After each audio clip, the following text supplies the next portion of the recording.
All right, everybody. Look at us. We're streaming. We're back in it. We're coming back. Stronger than ever. Do a sound check. Sweet. Stream can hear me. This is a great place to be in that it's been a while since I've streamed and recorded a podcast. So glad things have held up since my kids have actually had more access to the computer than I have. Outside of work stuff and all that. So that's all well and good. But I have had zero luck just kind of coordinating and getting podcasts together, just personal circumstances and everything, and figuring out who I am as a podcaster and the state of things and figuring out how things go, especially because collegiate isn't around. And honestly, I found myself struggling to want to follow a lot of professional esports because that ecosystem is what it is. And there's a lot of interesting stories out there. There's some developments within professional esports of this game, that game going on, all that kind of stuff. And it's all fun and it's all good, but without the idea of majors coming in and having it all be online, I found myself being less interested in it, and it's kind of sad because it's more than just the in-person events and everything, right? It's that camaraderie from playing games together, and it just hasn't felt the same without that promise of an in-person event that what all the efforts culminate into, right? So it's been a little difficult for me to get into it, and also just the balance of work life and podcasting, and then being able to consume all of that esports goodness that's going on. It's not as much as I would like, and I can see what I can do to fix that, but some other things have to give. And you know what? I've enjoyed playing games more. I have enjoyed not pushing myself until 2 a.m. every night. And so I'm finding that place to call my own, that my place in this new world order, so to speak.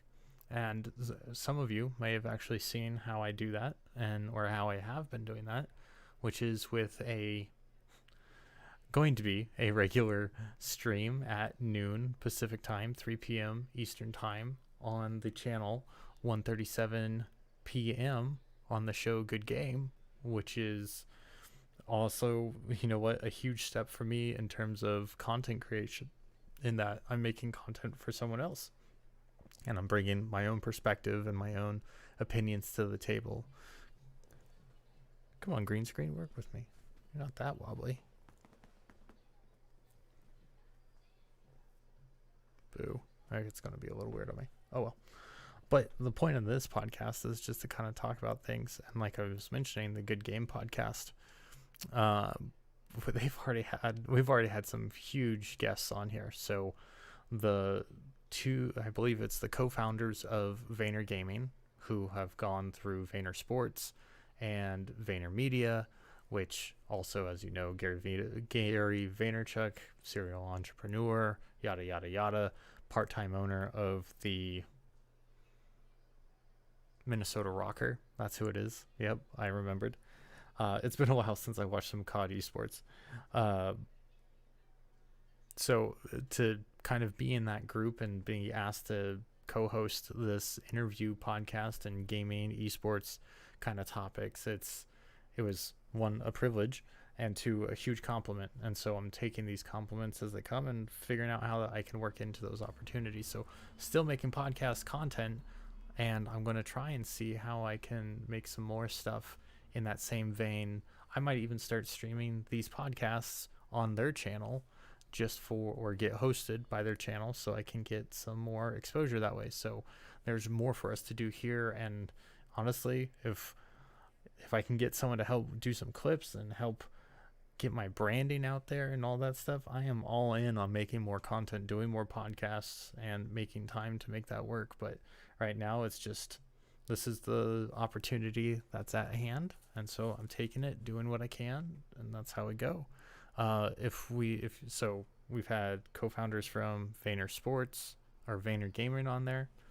We've had Jason Lake, who I totally geeked out on, and was just so nerdy. You can ask my wife if you see her online, just how giddy I was after that and before that. It's a huge privilege to be able to talk to someone like Jason and get to the heart of it and get some really awesome answers from him. And just, I mean, also I'll have to admit that there was the invite to go down to the Complexity, the GameStop Performance Center, which I'm going to have that clip. I have the context. The other co-host, they heard it. It's true. It's real. It will happen at some point. And when the main host kicks in, oh yeah, we got to get Gary down there too.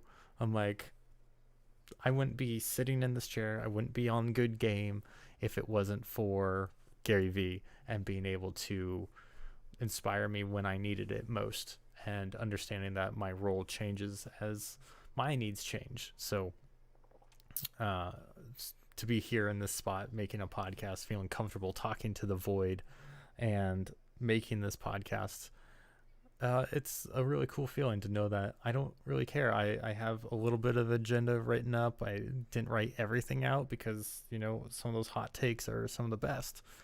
And where the mind goes, I'm treating this almost like a form of journaling, which has been something I've really gotten into over the last couple months, actually, reading a lot of Ryan Holiday, reading or listening to Ryan Holiday's books. Ego is the enemy, obstacle is the way, stillness is the key, stuff like that. I think I forget. I might be misremembering that last name, that last title, but Ryan Holiday, great, solid books to listen to. The audiobooks are stellar as well, so can't help but recommend those. And so being more introspective through journaling and going for a lot of walks, all of that has just been very therapeutic for me in this heavily invested time at home. So that's all been good for me, and I owe a lot of that to just being inspired and getting the right content at the right time that caused some change. So here's to more change and accepting how things go. But there was a couple of things I wanted to bring up as in spirit of the AFK episodes, as I used to do. Well, I say used to do, but I really started it in like February, January time, something like that. One of the hot take, well, it's not even a hot take. This is a real take. This is from Flizzy Fletch, director of Illinois Wesleyan Esports. He says in a tweet, hot take, I think the mentality that esports is a 24/7, 365 job is incredibly unhealthy and shouldn't be encouraged. Do you have to make a sacrifice? Do you have to make sacrifices? Yes. Are you going to have to give up holidays and special events? Yes. Should you burn yourself out pursuing this? Absolutely not. Hops, the esports coordinator for Washington State University, chimed in and thought that this is absolutely not a hot take. This is just the reality of it. He says right now we are in the 1960s rub some dirt in it mentality that other sports have had. And Dr. Haskell, the head coach at Boise State University, just says preach. And we've talked about this a little bit on the podcast before, so if we're being redundant, that's fine, because in this time when everyone has more time at home, more time to invest in their grind, more time to be creating content, if that's where their energy allows them to be, it's been really apparent. And I mean, mental health has just been a huge topic the last 5 months, for sure. So to think that esports players who have 8-hour days, 6-hour days of classes, and then they go into meals, they go into their jobs, they go into their other social circles, and then they have days and days and days of or hours and hours and hours of practice, and then they go into their solo queue grind, their streaming grind, trying to make something else happen for themselves. And it's all well and good, but it's usually not in balance, which is why I'm so excited for teams like Northeastern University and ECPI, they all institute actual practice hours, and they try and monitor sleep. They try and make sure that players aren't spending too much time just in front of their screen and grinding themselves to a bone. They have to be there for a team mentality. They have to have good sleep for good health and good mental health, all of that. So I think that's why I like a lot of collegiate teams really taking concern over the player of their health, the health of their players, is because that's a relatively ground level infrastructure for collegiate, and it's just starting to really make its way into professional esports at a notable level. Now, I mean, like teams like C9, TSM, what else am I missing?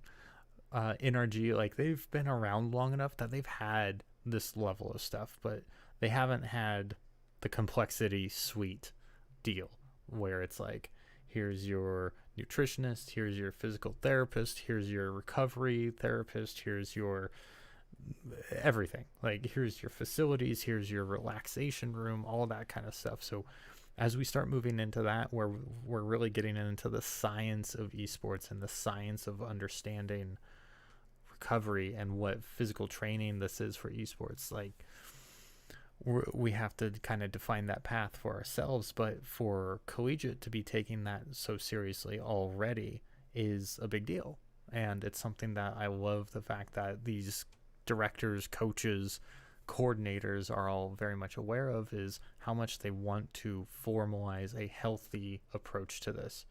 And mental health, like I said, has been a huge topic the last 5 months as everyone's grown accustomed to their four walls at home. It's important that for the things that you're grinding on, the things that you are hustling on, the things that you just have a passion for, that they don't just turn into another job, another way of holding yourself not just accountable, but a way of holding yourself to a standard that can't be met anymore because it's what you were doing, not what you can do now. I think more of that conversation needs to happen so everyone's aware of where their mental health is really at. And yeah, right now there's a lot of students and a lot of esports athletes out there who are grinding because they want to be on 100 Thieves, they want to make content, they want to play professionally. And there's everyone in the background. They want to be a TO, they want to be a producer, they want to be a graphic designer, and they're crushing themselves to get there, but they want to do it for esports, which is still the Wild West.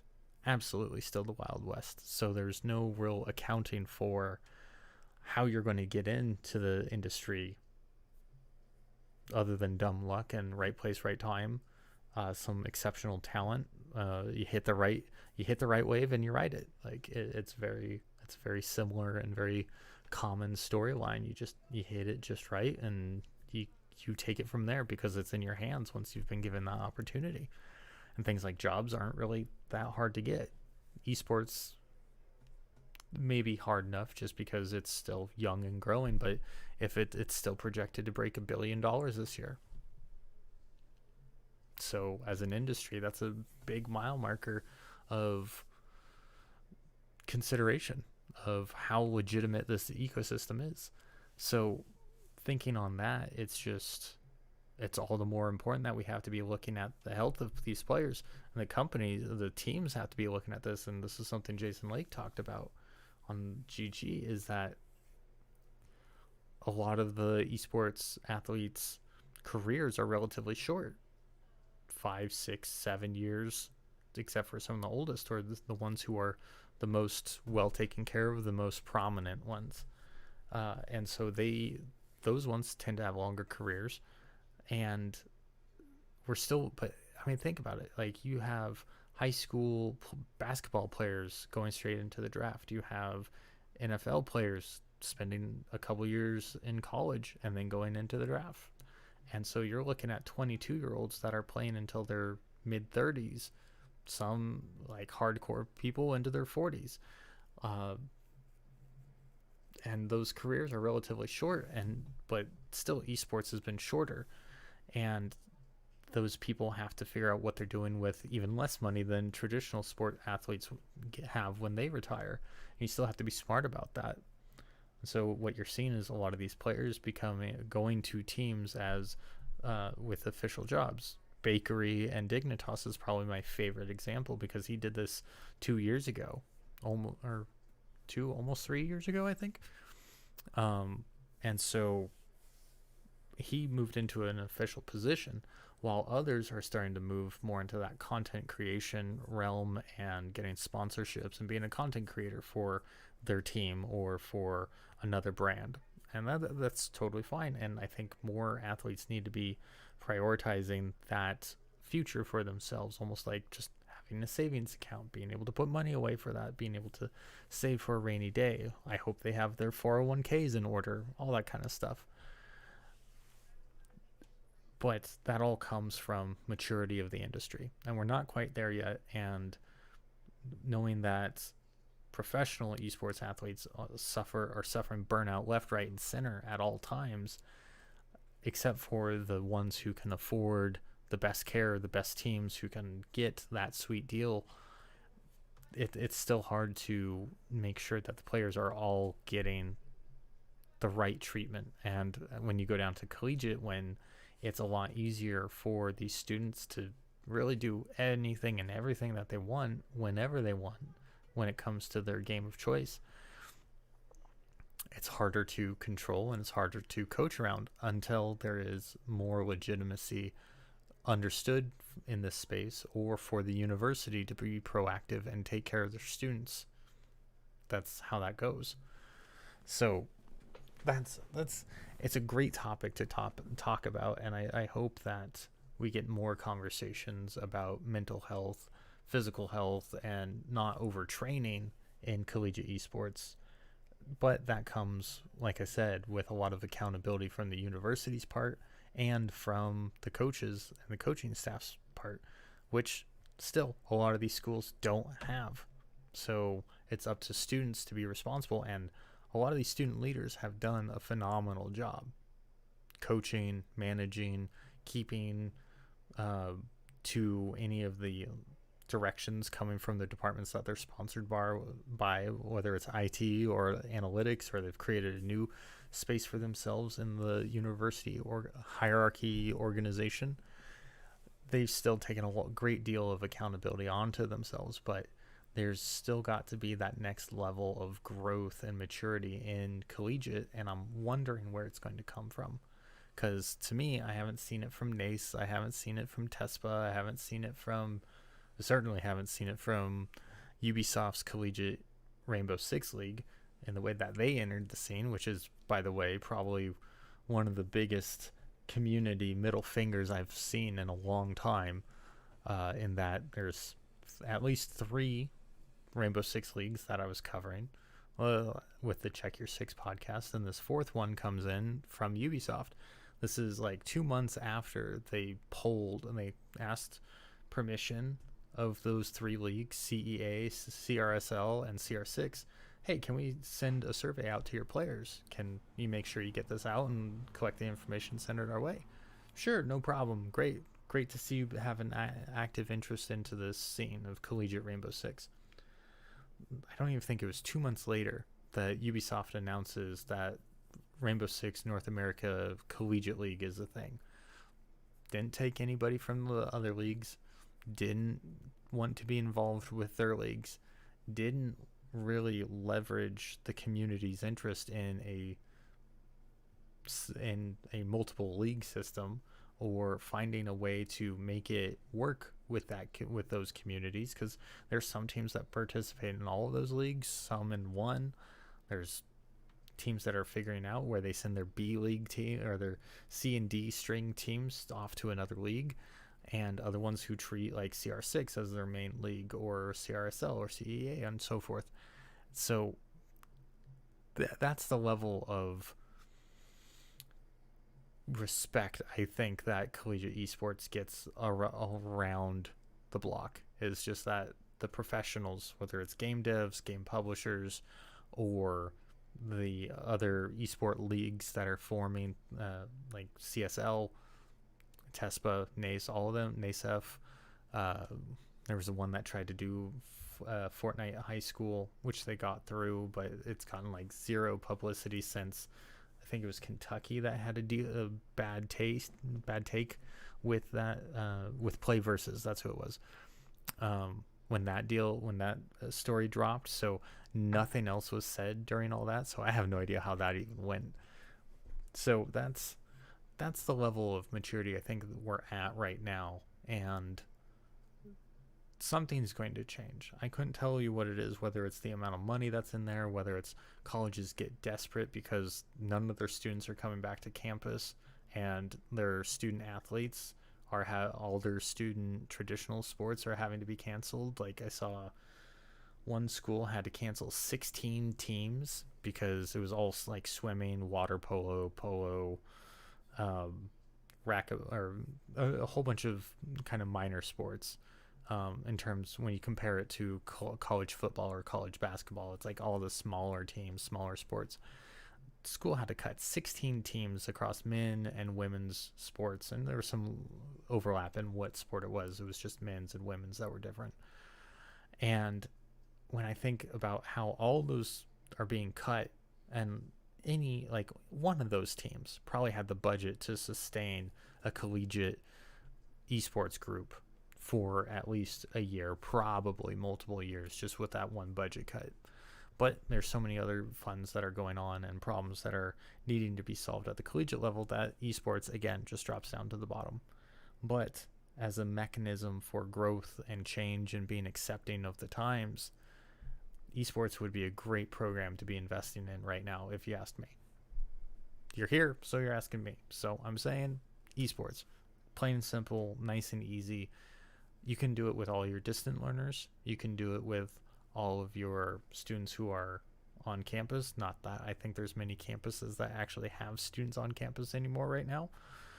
But when they start returning, there you go. Esports is ready to go. Collegiate esports has been year-round now. I mean, there's unofficial collegiate tournaments going on. There's open tournaments where I know college rosters are entering in. There are, and when I say unofficial collegiate tournaments, I just mean that they're not part of NACE, TESPA, all that, and they're kind of third-party hosted, and it's not nothing for that's. It's not like a league or anything. It's just, here's a tournament, here's a prize pool, go for it. And you know what? That's cool stuff. That is really cool, and it's great to see that these teams get to have consistent, hardcore competitive play. And that's what makes me excited about it. No off season. There's minor leagues, minor tournaments, all that stuff going on, but you can still see teams participate. And when you have rosters and schools that are already kicking off their tryouts in the summer, and they're trying to build that team mentality and that camaraderie over the summer, so that when the fall comes in, they're ready to go, as opposed to trying to onboard someone just weeks before a league kicks off. Like, that's a healthy adjustment, and that's some of those business-like thoughts. So those are some of those serious ownership level decisions and playmaking that need to be happening in collegiate esports. But this was a student-driven decision, which was awesome to see, just absolutely awesome to see. So I'm excited to see that there are these plays being made, that collegiate esports is still happening, because all these students went home. The ones who can still play, they have computers at home. They're able to play. They're able to work on it. They may not have the best setup, but that's something that can change. And again, with all these other schools canceling other programs, that funding becomes available, or if some amount of it may become available, build a PC, send it off to one of your players. Done. And now you're growing a team, growing a reputation. I think after these esport teams actually getting support for themselves and being able to be self-sustaining through coaching, practicing, doing crowdfunding, merch sales, whatever it takes, tournament hosting, again, whatever it takes. Game nights with students on campus, game nights with students online, again, whatever it takes. There's so many other tools that can help you run that it makes it all viable, and viable as a business as well. So I'm really looking for the next big game changer that comes out from collegiate esports, because it's a lot of these little moves and a lot of these jabs, and I'm waiting for that right hook to come in, and it's exciting to know that it's going to happen. There's going to be something that goes on with this Ubisoft Collegiate Rainbow Six League. There's going to be something that really pops off with Valorant, I think. There's going to be a lot going forward, and it's going to be big news regardless of where it comes from. So going off of that, I mean, I'm really looking forward to the fall. The summer's been nice. I've caught tournaments here and there and watched things and played a lot of Valorant myself. So Gold 2, represent boomers. I mean, when I see Morello getting Plat 1, I'm like, okay, I'm in good company where I'm at. So that's all fine with me. But yeah, collegiate esports, it's a great place to be. I may not be playing as much Rainbow Six as I should be, but at the same time, I want to build that understanding of these leagues and these players and these universities, and Rainbow Six is just one of those. It's just so big with how many teams are invested in this, and it doesn't get the coverage that it deserves. So I'm excited about this. I will be covering the Ubisoft League. I will be covering CEA. I'll be covering CRSL. I'll be covering CR6.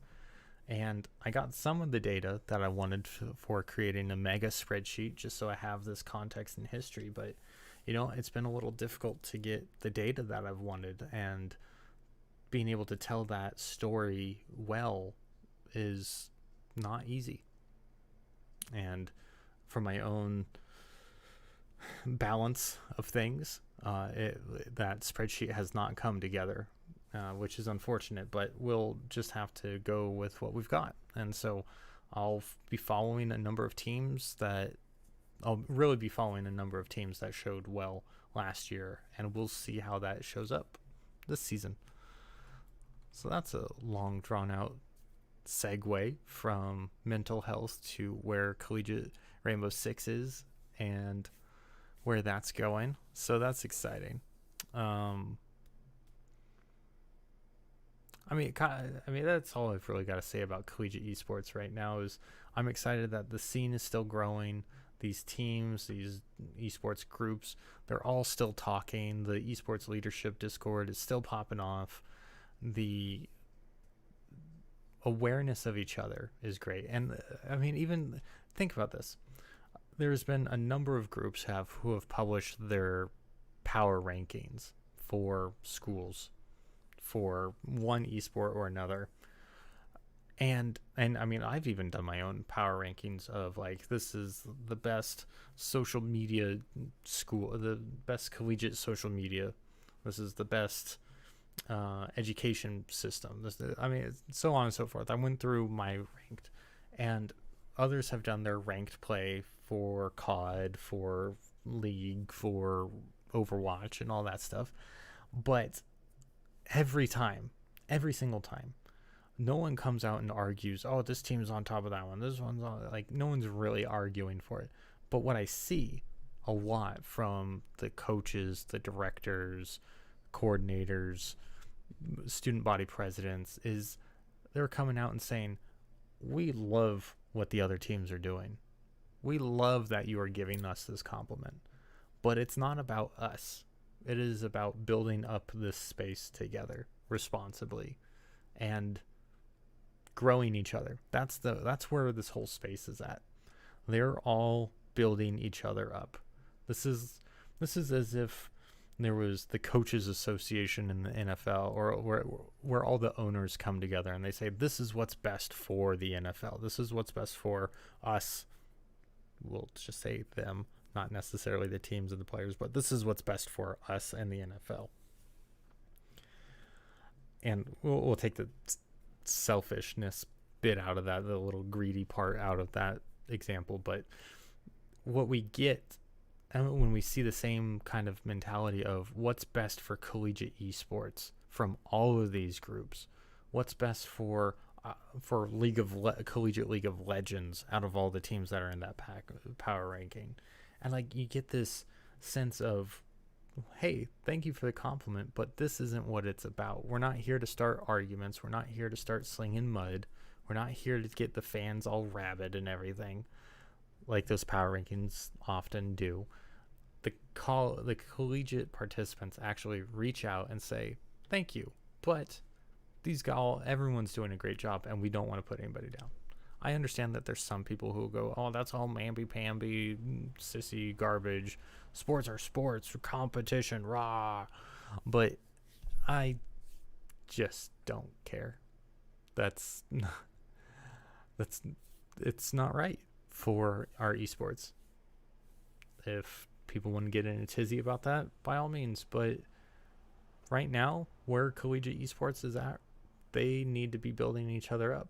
We need those AAA schools reaching back, not down, back to those small schools to get them involved, to say, here's how we can help you. Here's how we got started. Here's how we drove forward. And that camaraderie is actually going to make professional esports healthier. It's going to make high school and junior high and middle school esports better. Pee-wee esports better. So I really like that take that a lot of the leaders are taking right now, and it's a great example to be said and to be had. Now that does lead me, and I kind of reminded myself on this. Social media, the purpose behind each group is still kind of lacking. Whenever there's the school that's like, yeah, we're all competition, like it doesn't ring true. It comes in as shallow. It comes in as I shouldn't say that. The students are doing the best that they can. They come in with wanting to compete because they want to have their teams out there, or they have a group of students and they're just supporting their students to do something like that. But that next evolution, that next big step, the thing that's going to lead to that level of maturity and consideration by the schools is when those schools see another one come out and say, hey, this is us. This is our take on esports. This is how we want our school to be represented. I think OU does a great job. I think UCI has a great idea behind themselves. I think that, let's see, who's got another? I think Boise State. Boise State, easy, hands down. Their broadcasting, their level of talent that they're bringing in for competition, diversity, and driving competition forward, but they still put out like 20 hours of recorded content a week, broadcasted content, and it's incredible. It's highly produced. Like, graphics are outstanding. They have Doc Haskell. He's hugely involved, but it's the students who are doing it. He's learning alongside with them, and that's the way it should be. It's very student driven with impact and coaching from faculty. I can't think of a better way to do that. And that identity around broadcasting helps drive how the school can benefit and how they can provide in different ways than just, here's some scholarship or here's some money for a new computer or a new gaming lab. Like, those things are nice and those things will drive your competition forward. But it's the facilities around broadcasting at Boise State that are going to bring that program to the next level. And I need more programs to have that awareness of, we can decide how this fits our vision. Or we have a new vision. We can decide where we want that to go. ECPI, with their multi-campus setup, where they bring their varsity squad together on the main campus, I think that's a great way of sourcing it. They have more students across more space. They can get more diversity there. They can get, they have more chances of finding a hot iron talent locally and bringing them in than others who just have a singular campus or a singular esports group that's only on main campus. I'll say it that way, because a lot of schools have satellite programs and everything, so it's not too dissimilar from ECPI, but ECPI has a unified esports aspect, which is really cool. So, and like LSU, a couple years ago, they had much better social media presence. They had a plan. They had an idea of how they want to execute. They were doing stuff. You see groups like RIT. They are meme lords. Like, there you go. They have a social media identity, but now they need to be creating more social media content on more platforms in different ways and doing more content in general, not just streaming. Like, where's their comedy sketch tour? Where's their faculty streaming? And I mean, I tweeted about this not too long ago, actually, just saying, let's see if I can find it. Real fast. Come on. It wasn't that long ago.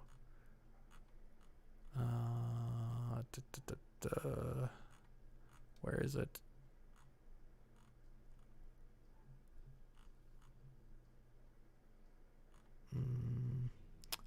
Wonder when a college will officially form a stream team. And I'm not talking just the esports program.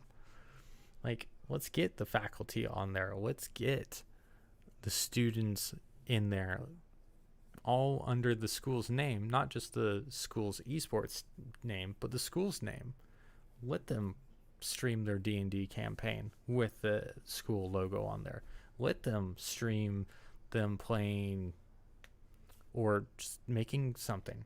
Let them stream their lessons. Let them stream their group work.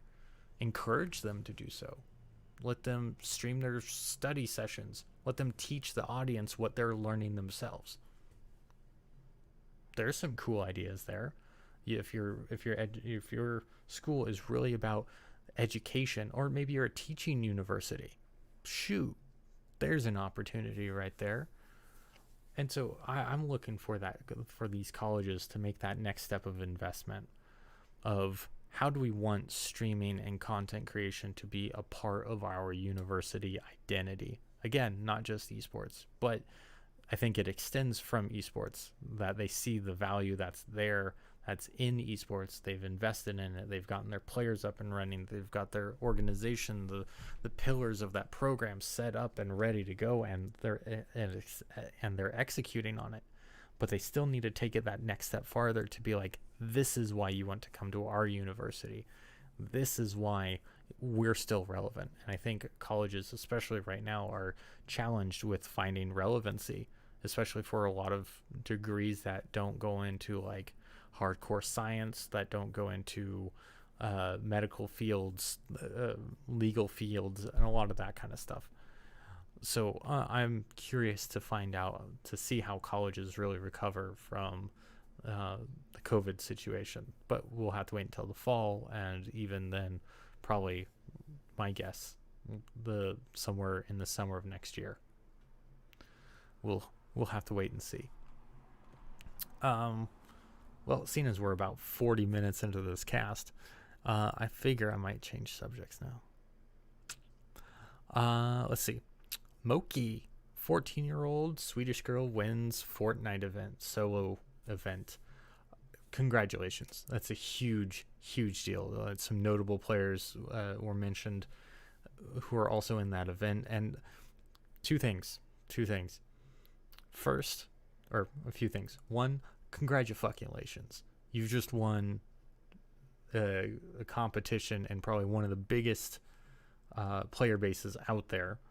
It was like a 7-game series, and to come out on top, just incredible.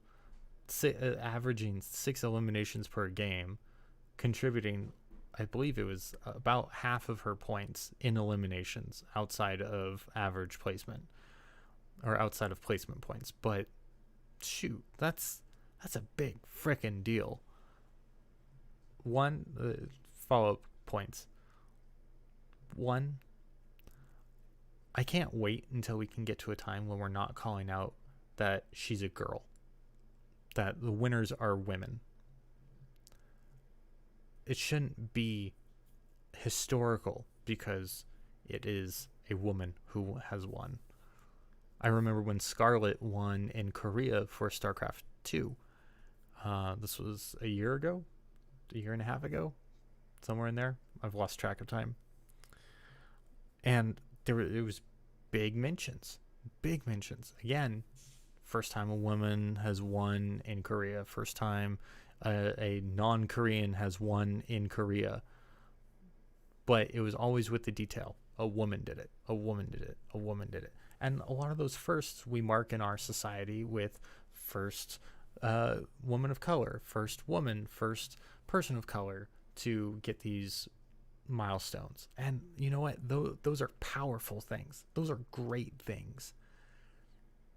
But to note that Moki is just a woman and that a 14-year-old woman won. Like, 14-year-old should be enough to get people, whoa, that's crazy. Because being a boy, being a girl doesn't matter. We had a winner, and they were a 14-year-old up against professionals. That's it. If you're still comparing boys to girls in gaming, stop it. There's no reason to do so.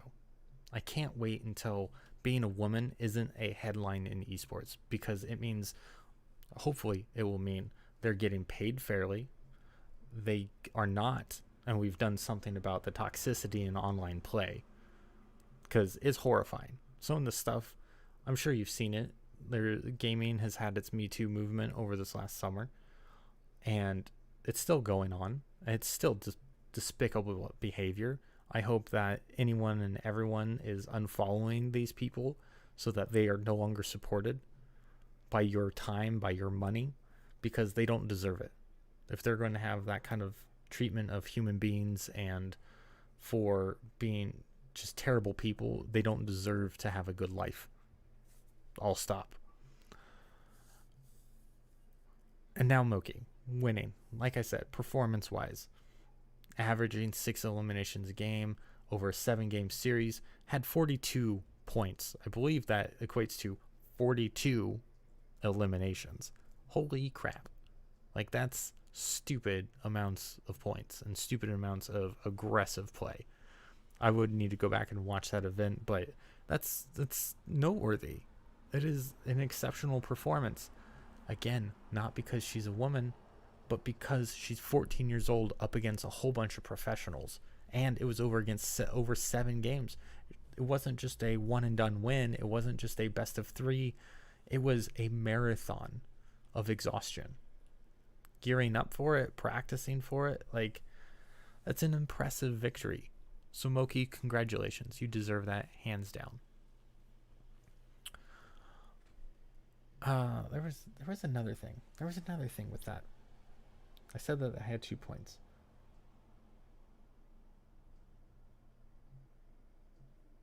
You know what? I can't remember. That's just the way it goes. Yeah.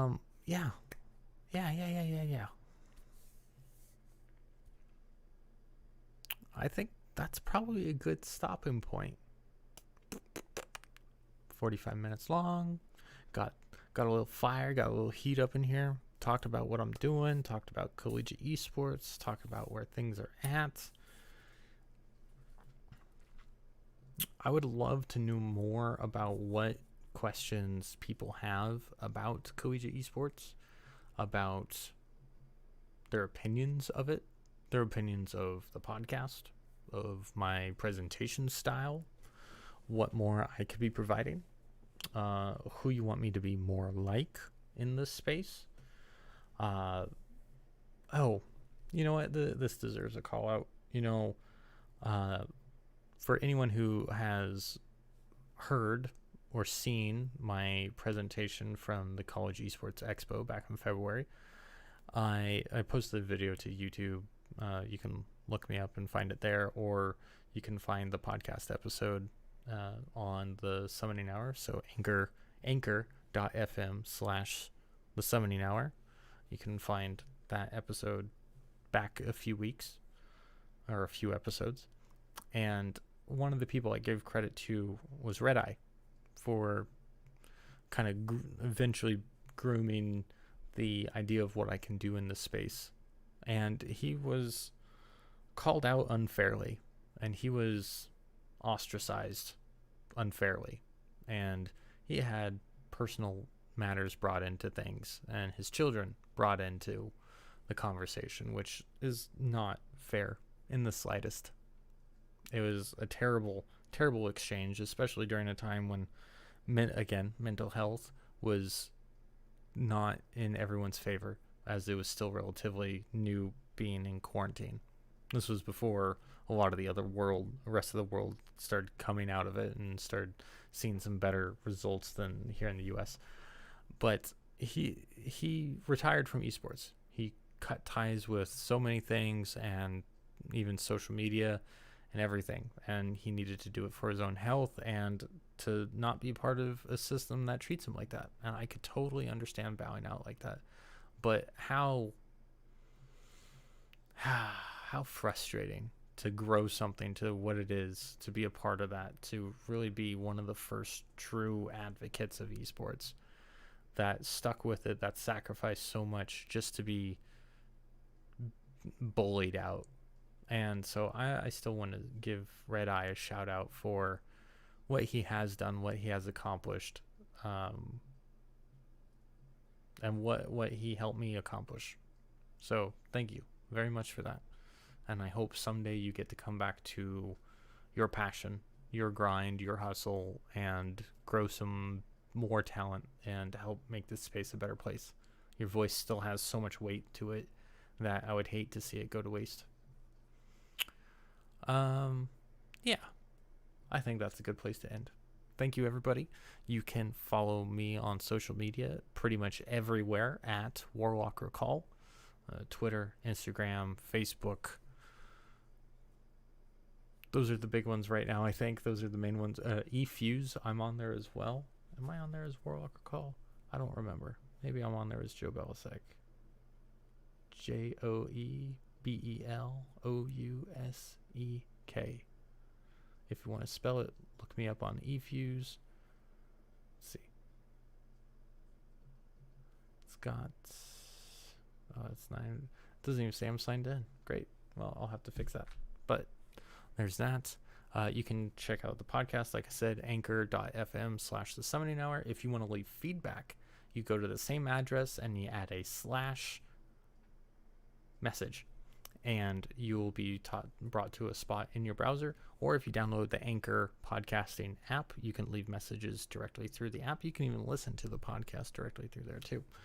But that feedback comes back to me. I can put it into the podcast. If you would like to be on the show, if you have questions, concerns, if there's any way I can help you, that would be a great way to get in touch with me and help me help you. So there's that.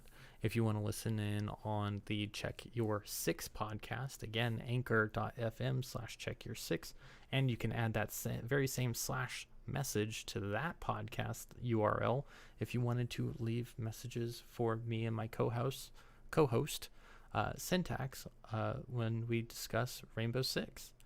So that's all I've got this time around. I look forward to seeing all of you students in the fall. I look forward to finding out how your summers went and growing collegiate esports. If there's something I can do for you, something I can do for this space, please feel free to reach out. I am all ears. Later, taters.